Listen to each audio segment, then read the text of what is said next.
morning I'm very excited to be telling you about an innovative range of nuts and seeds brought out through Biodelta. Your nuts and seeds in their raw state are very tasty, etc., but they need to be activated, and that's what we're going to talk about this morning, about why you need to activate nuts and seeds, and I'll explain the process to you. It involves soaking the nuts first. It involves putting salt in to warmish water and then leaving them for 7 to 24 hours to have the enzyme inhibitors and phytic acid neutralized in order that we are able to absorb those nutrients. I'll flesh that out a little bit just now.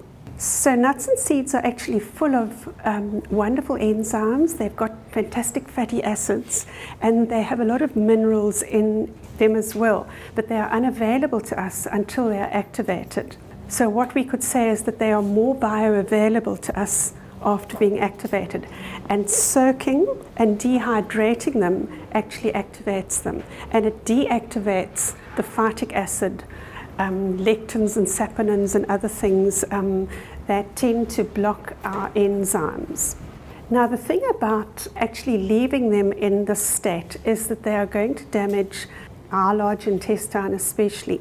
Nuts and seeds and legumes and grains have enzyme inhibitors, and what these enzyme inhibitors do is that they stop your enzymes doing what they are supposed to do. They also bind to your minerals like iron and calcium and magnesium, etc. And then they leave you very, very deficient. So that's what we're going to talk about, and it can give you a lot of digestive distress. But what they also do is lead to leaky gut syndrome. They tend to destroy your gut, and I'll speak more about that in a moment. Now you've got 4 main markets here. Your first is your vegan market. If you think about your vegan market, they are not eating any animal products whatsoever. They're not eating any meat. They're probably not having any dairy products. They are living primarily on grains and legumes and seeds and a few vegetables. So 3 out of those 4 have got enzyme inhibitors present. They've got phytic acid, etc. So they can end up being very, very deficient at the end of the day. If they're looking to get their protein, their fatty acids, and their nutrients out of those three substances, they are going to have a lot of problems. So the vegan sector is a very important sector to consider here. Then you've got your gluten-free sector. They don't have any grains, well, certainly none of glutinous grains. So they are having other grains, and they are probably having the starches, the gluten-free starches. Now they are high in sugar, so they're not a good idea either. But they would probably do very, very well on nuts and seeds, and probably eat quite a lot of nuts, seeds, and legumes. And again, they are going to have this problem. And then you've got the low carb market, and this is an enormous market. It's an expanding market. It involves your paleo market, your banting market, your ancestral, your primal, all of these new up and coming lifestyles where they don't eat any grain whatsoever. They eat seeds and nuts quite a lot, but they don't have any legumes. So nuts and seeds are their go-to for a lot of their minerals. Now, if they're eating a lot of nuts and seeds, which a lot of the low-carb people are doing right now, they're baking themselves into a coma. They are buying all these flowers and nuts and seeds, and all their treats are actually made out of nuts and seeds. It's their form of wheat. Okay, so that is a huge market that we need to think about. And then the children are going to have huge digestive problems if they are going to eat a lot of nuts and seeds. Nuts and seeds are a superb form of essential fatty acids and minerals. So it's excellent to actually give this to children, but they're going to suffer with a lot of digestive distress if if they actually eat a lot of raw nuts and seeds. So what you might say then is, let's give them roasted nuts and seeds, or let's give them the deep fried ones. But the roasted ones are very often deep fried in soya oil and cottonseed oil and really, really damaged oils, highly dangerous oils, which are even worse than all of these enzyme inhibitors. Roasting is not going to neutralize these enzyme inhibitors or the phytic acid. Therefore, you've got to activate them first. And then if you want to add salt to them, or if you want to make them into some nice spicy mixture or something, it's fine. But you have got to activate them first. How do you activate? Okay, here's a lovely little drawing that tells you how you soak them. And they have these enzyme inhibitors to stop them from actually germinating. They have got all they need inside that little nut or seed to help to support and feed a little shoot after it's activated. So they want to protect that. And only when they are soaked actually does that process start. And you add salt to neutralize those enzyme inhibitors. And you stick it into warmish water as well. And then you need to dehydrate the nuts now to get them back to an edible form. Now, nobody enjoys a wet nut, and they can grow molds and get slimy, etc. So nuts and seeds then have to be dehydrated. Now the thing about doing it yourself at home, it's not such a good idea, because if you don't dry that nut or seed properly, you're going to get little molds forming on it, and it probably won't be very nice. It's also incredibly difficult to do things like cashew nuts and linseeds. They go slimy, and they've got to be done for a specific amount of time. A cashew nut mustn't be done for more than 6 hours, or it starts to go a funny gummy sort of and to a strange state. Your linseeds automatically go very slimy. But amazingly, this company, Biodelta, have found a way to activate linseeds in a way that I could not believe when I first saw them. I was quite stunned, because I didn't think that you could activate linseeds, but they've done it, and they've done it amazingly, and they taste beautiful. So that is the benefit of actually buying ready-made or ready activated nuts and seeds. They've been properly done in a special oven, regulated for the right amount of time at just the right temperature, in order not to destroy any of those beneficial little fats and things. They've got to be done under 50 degrees. If it's over that, you're going to destroy all those nutrients. So it's really, really important this is done properly. It also stops the mold, it extends the shelf life, and I promise you they taste 10 times better. Now, a lot of ancients, like the Aborigines and Aztecs and tribes in Central America, have been activating their nuts and seeds for centuries. They actually soaked them in salt water, and then they dried them in the sun, and found that it didn't actually cause any digestive distress. So really, this is nothing new. It's something that's been around for a long, long time. And salt is very, very helpful in this process. It's interesting, I went to Australia in 1998, and I immediately started looking around. I wanted more nuts, because I eat a lot of nuts, and I love them, and they're good for you. So wherever I went, I found activated nuts. And I thought, what is this activated nut story all about? And they tasted so much better. And you don't need as many to make you feel full. You might want to eat more, but you actually don't need to. They are giving you so much nourishment. They are so delicious. They're crispy, tasty, and they last longer. So that was when I first actually found out about activated nuts. I did a little bit of research, and I came home, and I've always activated my own nuts. But I didn't know that anybody could do it on a large scale until I came across this amazing company who have incredible ovens that are able to do this. They've got huge facilities to soak and to properly activate these nuts. So I don't have to activate nuts anymore. Speaking about enzymes, there are these enzyme inhibitors, and phytic acid is one of them. It's very, very prevalent. And phytic acid is like, if you look at it under a microscope, it's like a snowflake, and it's got all these little arms. It's a phosphorus molecule. And what it does is it will trap iron in this little hand, these two arms. It'll trap magnesium in these. It'll trap calcium here, etc. So it actually traps your minerals and it takes them straight out of your body. It stops you from benefiting from them. So enzymes are very interesting things, and I've got a little thing here that I want to show you. It's an audio visual. It's very simple. So this is how enzymes work, and this is very rudimentary.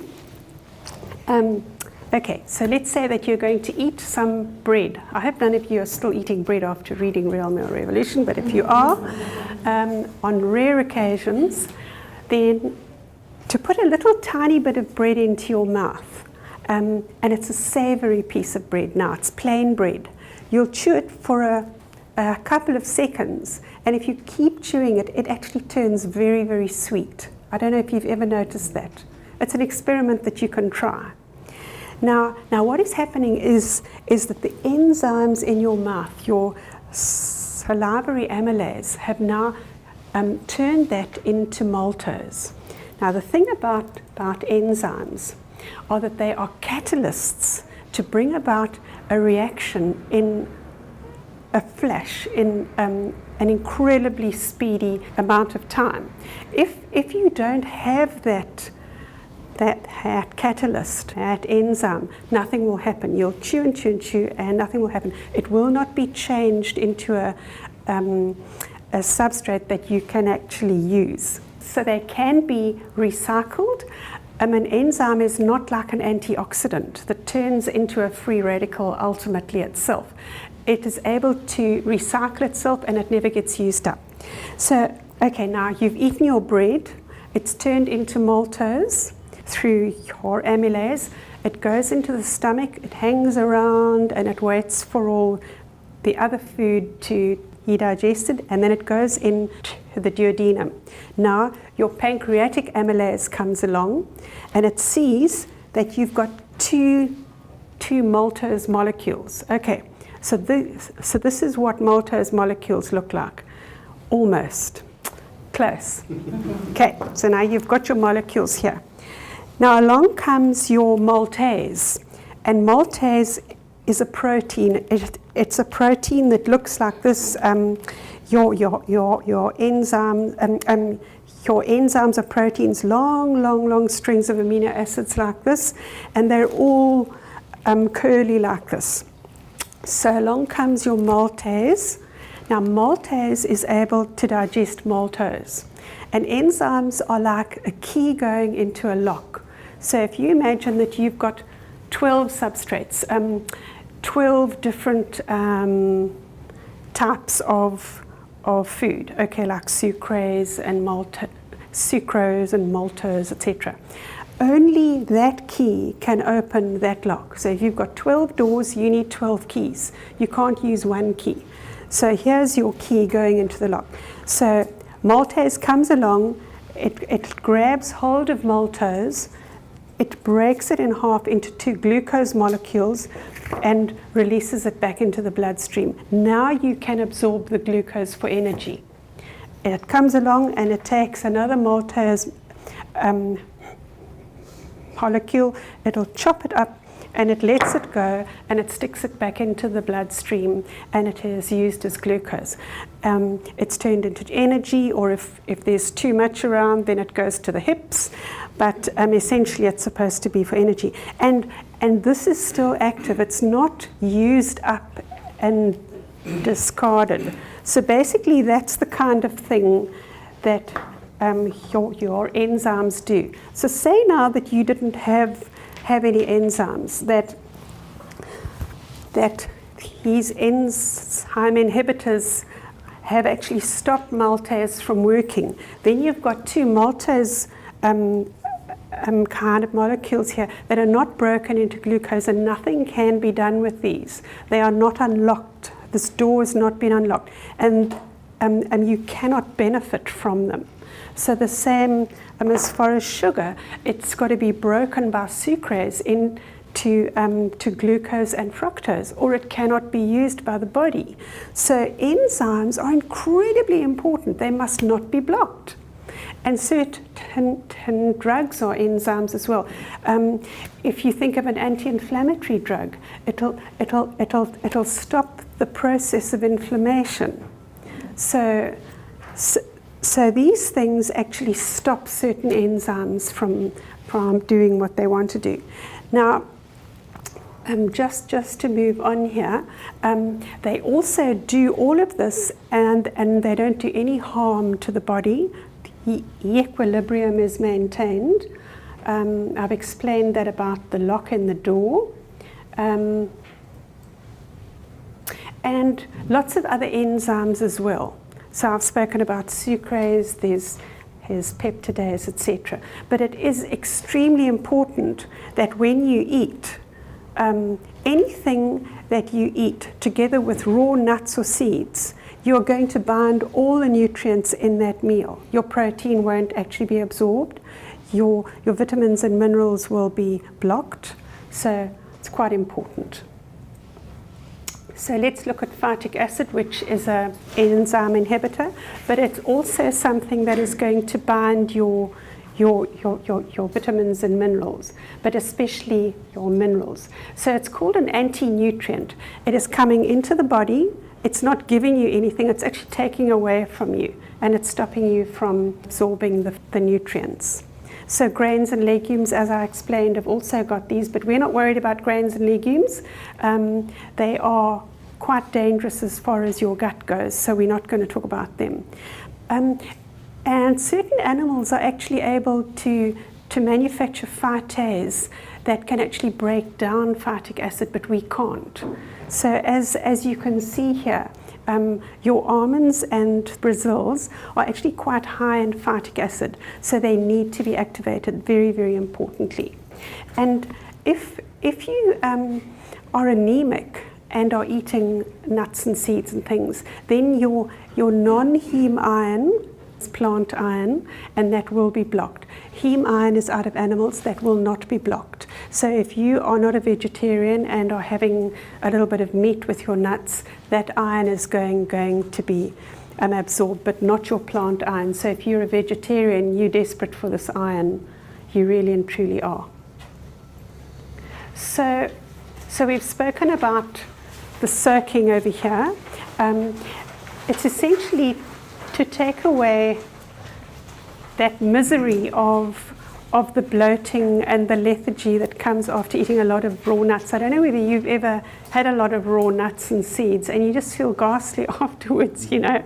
They just don't make you feel good. But that doesn't happen with activated seeds and nuts, which is quite amazing. And with all these premixes out now for the low-carb market, people are telling me that they feel awful after they've made a cake or a muffin or whatever it is.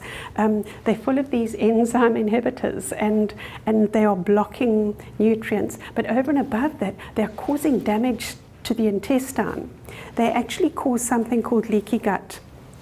And leaky gut is something I'd like to explain very, very briefly. Every cell in your body has got a little space around it. It might not look like it in that you can't put your finger into your arm and actually go right through anything, but there is a space around every single cell to enable it to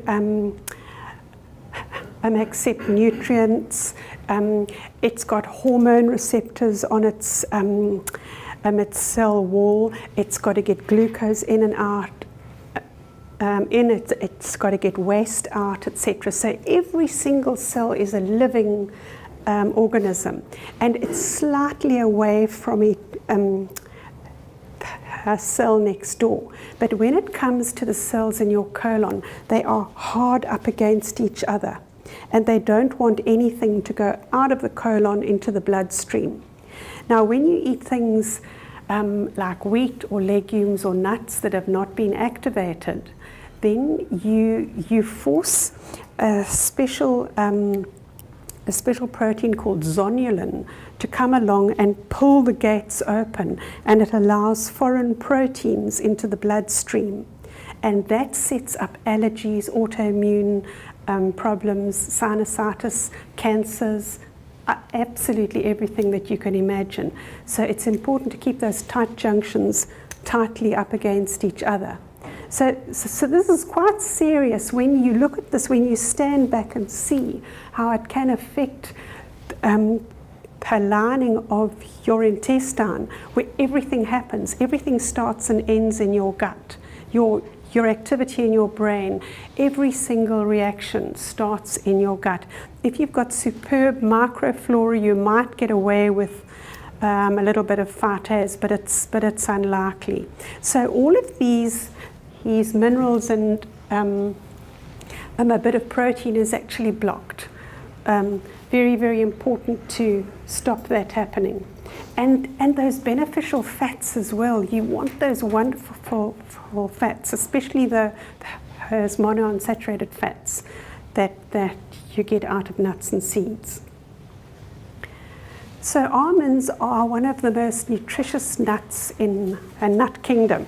They have an enormous amount of phytochemicals. They are rich in vitamin E, magnesium, fiber, calcium, etc. So you don't want to block that. You want to make the best of that nut. And in fact, 25 grams of almonds is equivalent to a cup of steamed broccoli in terms of his polyphenols and goodness that you can get out of it. I would rather you have steamed broccoli and nuts than just nuts over steamed broccoli, and don't tell the kids because they will definitely choose nuts over steamed broccoli. They are high in antioxidants. They are worth eating. They have got 20 powerful, amazing flavonoids in their skin. So you really want to keep the skin on the almond because it's extra fiber and it's got all these flavonoids. Lots of people take the skin off the almonds, but we actually want that skin on, but we want to deactivate the enzyme inhibitors.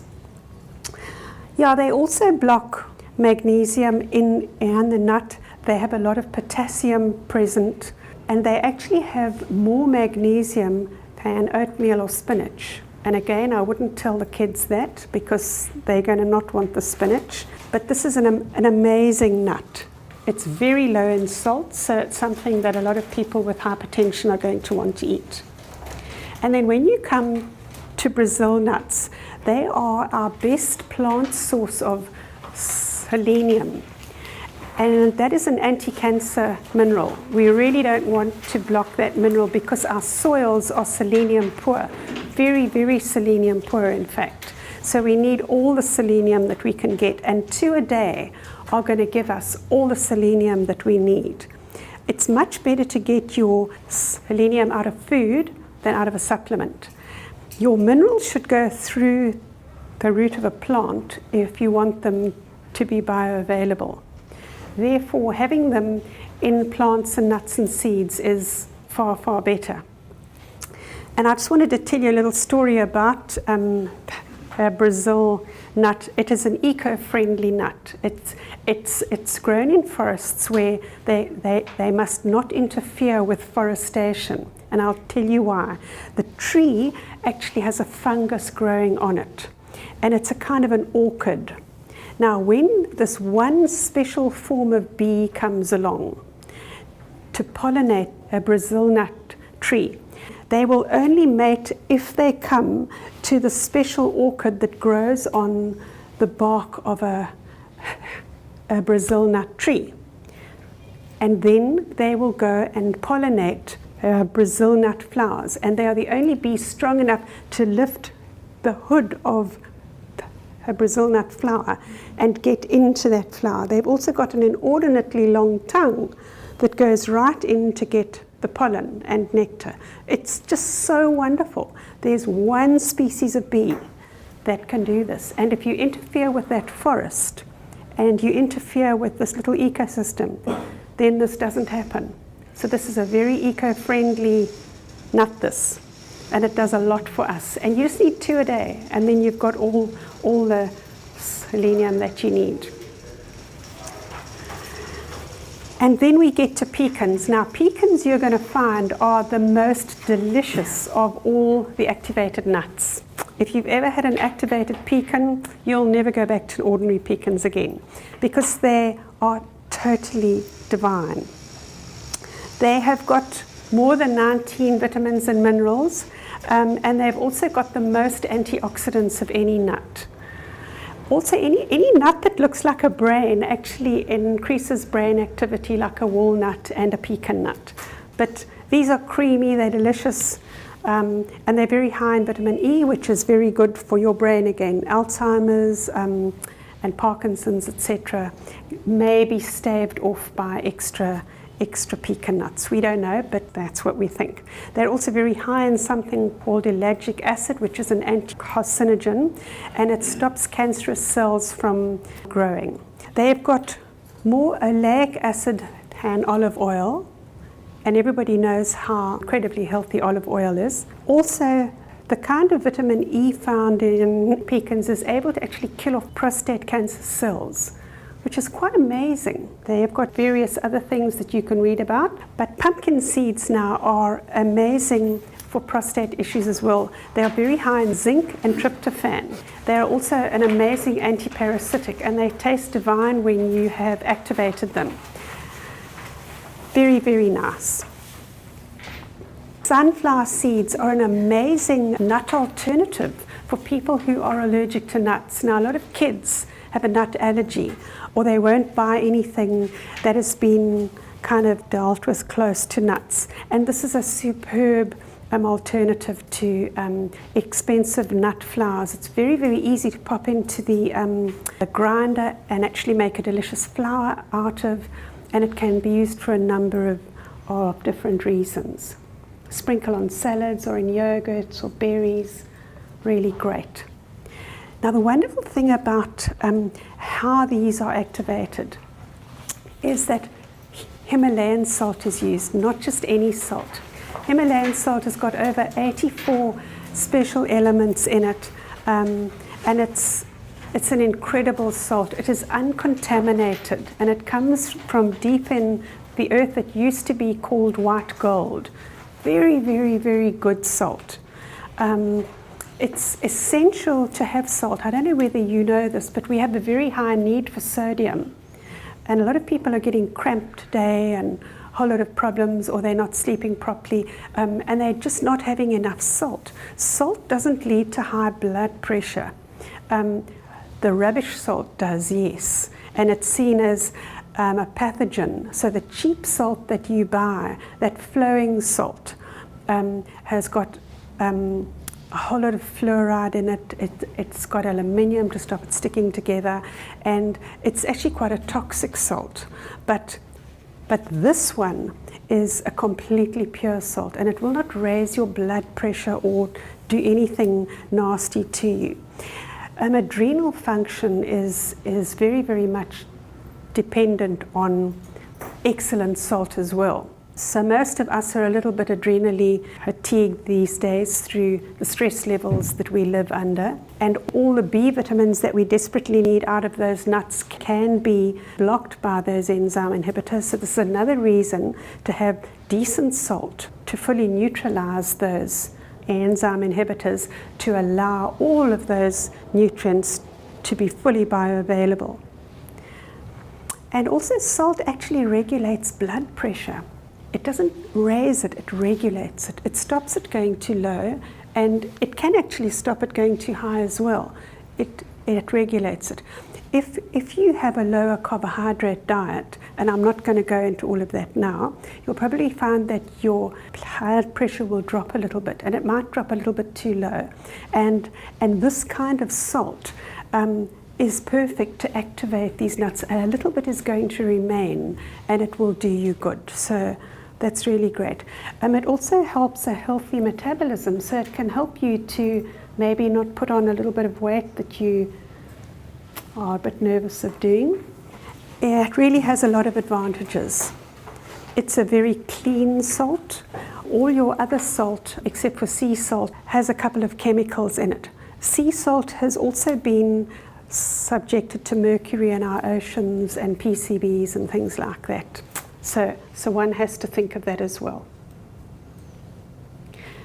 So let's just quickly run through a couple of the deficiency symptoms. I'm not going to go through all of them here now. You can read them, but zinc essentially is one of the most important minerals that you can actually eat. So we don't want this to be bound in any way, because over 300 enzymatic processes depend on zinc, including your stomach acid. If your stomach acid is not as high as it should be, you're going to have a lot of digestive problems just as far as zinc goes. So it's a double whammy if you're not eating activated nuts. Okay, you're really binding that as well. It'll affect neurological function as well. It decreases attention span. Lots of kids today have got ADD. You give them extra zinc or a lot of nuts and seeds that have been activated, and it will make a difference to their concentration. It is known as an immunity nutrient. It helps to build immunity. It also helps wound healing. It helps adrenal fatigue. It actually helps to stop you from absorbing too much glucose. It's an insulin mimic. So it helps to bring your glucose down, just like insulin does, but not with any of those inflammatory side effects. Stops allergies. It's an amazing nutrient. So it's something that I want you to really read up about in your notes. And then iron is also very important. You can have too much iron, so don't go and take iron unless you've had a blood test and it's established that you need iron. But iron deficiency is also rife. Now, instead of taking iron filings, and that's essentially what a lot of nutrient supplements are iron filings, you actually want it as nature wants to present it to you. And it's rich in animal protein, and it's rich in nuts and seeds as well, in a perfect form. But it's not available unless it's activated. So you can see how important activating is. If you're anemic and you're eating lots of nuts and seeds to get your iron, and iron-rich foods in that meal, all the iron in that meal is going to be bound, and you're going to lose out on that. So it's actually extremely serious. If you eat a lot of nuts and seeds, this is a very serious situation. I think so anyway. I'm a nutritionist, and that's how I think. Maybe you don't think the way I do. Have you come across anybody that has a sore, swollen tongue? I see a lot of people like that. It's a typical iron deficiency kind of symptom. And if you can give them activated nuts to eat, they will actually get some iron out of it. I would rather them do that than take an iron supplement. Iron supplements can make you constipated, they can make you very irritable, and they can hurt your joints. They can make you feel very sore, and they can interfere with sleep. But if you have it like this, it's the perfect way. It's exactly as your body really wants it. So all of these iron deficiency symptoms are a little clue that person is short of iron, and that they would do very well from activated nuts and seeds. Magnesium is another nutrient that we are all short of, and it's due to the poor soil conditions. And if you look at this list of illnesses here and various conditions, I'm just going to pick out a couple, like asthma and diabetes, hypertension, cramps, anxiety. Those are four that respond very well to magnesium. These all respond well to magnesium. And in fact, I'm an asthmatic. I was a chronic asthmatic up until 23 years ago. And I started taking magnesium, and it was like night and day. I started eating well as well at the same time, and activating nuts and all the rest of it. But if I don't have enough magnesium, I can feel it. And you don't sleep properly if you don't have enough magnesium. You get cramp in your legs.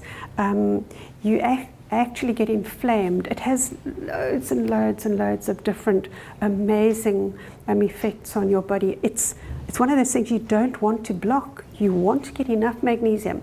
And we all get too little, and we're all short of magnesium.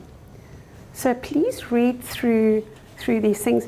I just actually picked up nervous tics. And one of the things I see in teenagers who come to see me is that they've got nervous tics or they're OCD or something. And I give them a little bit of magnesium and zinc and it goes away in a day. So now I can give them activated nuts instead of a pill. I can give them real food. And then calcium as well. Now this is quite important. I just want you to really pay attention about calcium. There's a lot of research into calcium supplements today. They say that it's never a good idea to take a calcium supplement. And that is due to the fact that it can land up in your arteries, your brain, and your soft tissue. So we still need a lot of calcium, and we have a lot of calcium available in our food, especially in an activated nut. However, the calcium, although you are awash with calcium, you need vitamins D3 and K2 to take that calcium to the bone. So you don't want it landing up in your arteries and clogging your arteries, or in your brain and causing a stroke, or your shoulder and causing calcification, or spurs in your heel or your spine. You want that calcium to go to the long bones, to the calcium bank. And the only way to get it into the bank is by having bioavailable calcium, first of all, in your diet, so dietary calcium. And secondly, you want to make sure that you have enough vitamin K2 and D3. Now, we can make a little bit of K2 in our large intestine, but not a lot, a minuscule amount. And that's only if we have superb flora. Therefore, I would say eat a lot of grass-fed butter because that's full of vitamin K2. Egg yolks full of vitamin D3. And so is fish and grass-fed beef. Now, you're having your activated nuts, your bioavailable calcium, it knows just where to go in your body. But if you're going to take supplements, you run the risk of calcifying the wrong things instead of the bone. So bones are not only about calcium, there are 140 different things in that matrix. So calcium is important to keep your heart beating, to stop clotting or to normalize clotting. It actually has been billed as a weight loss aid as well, but it's got to be a bioavailable form. It helps your muscles and nerves to function properly. Lots and lots of different things around calcium. But again, I would always aim for a dietary form of calcium, which is very, very important. And then I've given a link here for you to have a look at. They have done a little bit of research where they say that it may help to prevent diabetes. That is exploding worldwide today, which is absolutely terrifying. It's important for dental health, of course, and it helps to reduce heartburn and gastroesophageal reflux disease, etc. It has a lot of amazing kinds of benefits here. It cannot be put into the bone, I have to stress this, unless you've got vitamin D3 and vitamin K2 present. And some of our nuts have a little bit of those in as well. So these are the products. I don't know about you, but I think these look absolutely beautiful. The designers have made just the most beautiful packages, each one of the first 6 that they're going to launch. And we're so proud of them. They've been beautifully done. Now inside each one, and if I can show you, they've gone to a lot of trouble to put this special coating to protect these nuts and seeds. So that's number one. They've specially not allowed them to be open to the light to protect those special fats and oils. And then each group of nuts has been carefully vacuum sealed, but really vacuum sealed. They've taken out every single solid, it's very solid, and it fits perfectly into these boxes. And that is to stop these from degenerating in any way. They will not go off like normal nuts will anyway. They stay crisp, they stay light and delicious. They will not grow molds or anything. Keeping them nice and protected from oxygen, etc., is very, very important. And a lot of people forget this step. It's a very, very important step with nuts and seeds. And how many nuts and seeds do you know of on the shelf that actually come packed like this? I don't know of one. This is a very, very important step, and they've taken the time to actually do this. I know what it's like to be sick, and I know what food can do for you. So that's why I get so excited about food, and it can change your life. It really and truly can change your life. So something like these nuts and seeds are a small part of a whole. They are a very important part of a healthy diet, but they can help to change your life, you know. They really can. So choosing good over bad can make a massive difference. End of lecture. Sorry.